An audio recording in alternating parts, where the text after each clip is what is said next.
जय श्री कृष्णा। अध्याय 17 श्लोक 26 से आगे का वर्णन। श्लोक 26 और 27 अनुवाद। परम सत्य भक्ति में यज्ञ का लक्ष्य है और उसे सतः शब्द से अभिहित किया जाता है। हे प्रथापुत्र, ऐसे यज्ञ का संपन्न करता भी सत्य कहलाता है। जिस प्रकार यज्ञ, तप तथा दान के सारे कर्म भी जो परम पुरुष को प्रसन्न करने के लिए संपन्न किए जाते हैं, सतः है। तात्पर्य: प्रशस्ते कर्मणि अर्थात नियत कर्तव्य सूचित करते हैं कि वैदिक साहित्य में ऐसी कई क्रियाएं निर्धारित हैं जो गर्भाधान से लेकर मृत्यु तक संस्कार के रूप में हैं।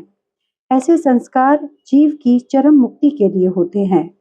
ऐसी सारी क्रियाओं के समय ओम तत्सत उच्चारण करने की संस्तुति की जाती है।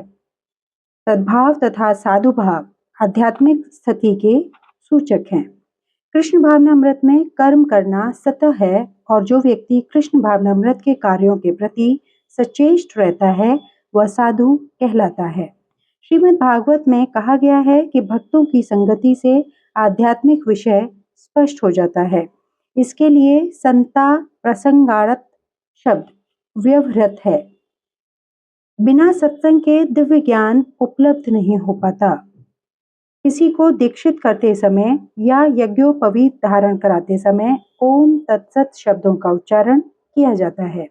इसी प्रकार सभी प्रकार के यज्ञ करते समय ओम तत्सत या ब्रह्मा की चरम लक्ष्य होता है।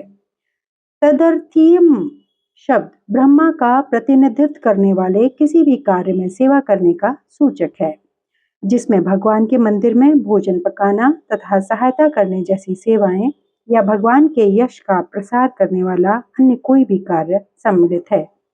इस तरह ओम तत्सत शब्द समस्त कार्यों को पूरा करने के लिए कई प्रकार से प्रयुक्त किए जाते हैं। श्लोक 28 अनुवाद। हे पार्थ, श्रद्धा के बिना यज्ञ, दान या तप के रूप में जो भी किया जाता है वह नश्वर है, वह असत कहलाता है और इस जन्म तथा अगले जन्म दोनों में ही व्यर्थ जाता है। तात्पर्य: चाहे यज्ञ हो, दान हो या तप हो, बिना आध्यात्मिक लक्ष्य के व्यर्थ रहता है। अतएव इस श्लोक में यह घोषित किया गया है कि ऐसे कार्य कुत्सित हैं। प्रत्येक कार्य कृष्ण भावनामृत में रहकर ब्रह्मा के लिए किया जाना चाहिए। संपूर्ण वैदिक साहित्य में भगवान में श्रद्धा की संस्तुति की गई है। ऐसी श्रद्धा तथा समुचित मार्गदर्शन के बिना कोई फल नहीं मिल सकता। समस्त वैदिक आदेशों के पालन का चरम लक्ष्य कृष्ण को जानना है। इस सिद्धांत का पालन किए बिना कोई सफल नहीं हो सकता। इसलिए सर्वश्रेष्ठ मार्ग यही है कि मनुष्य प्रारंभ से ही किसी प्रामाणिक गुरु के मार्गदर्शन में कृष्ण भावनामृत में काम करे। सब प्रकार से सफल होने का यही मार्ग है।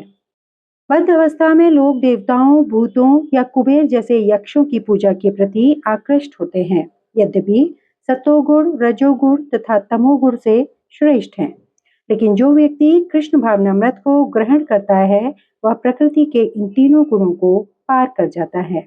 यद्यपि क्रमिक उन्नति की विधि है, किंतु शुद्ध भक्तों की संगति से यदि कोई कृष्ण भावनामृत ग्रहण करता है तो यह सर्वश्रेष्ठ मार्ग है। इस अध्याय में इसी की संस्तुति की गई है।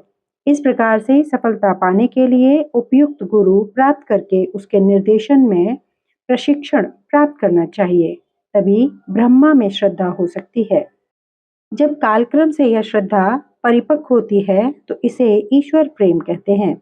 यही प्रेम समस्त जीवों का चरम लक्ष्य है। अतएव मनुष्य को चाहिए कि सीधे कृष्ण भावनामृत ग्रहण करे। इस 17वें अध्याय का यही संदेश है।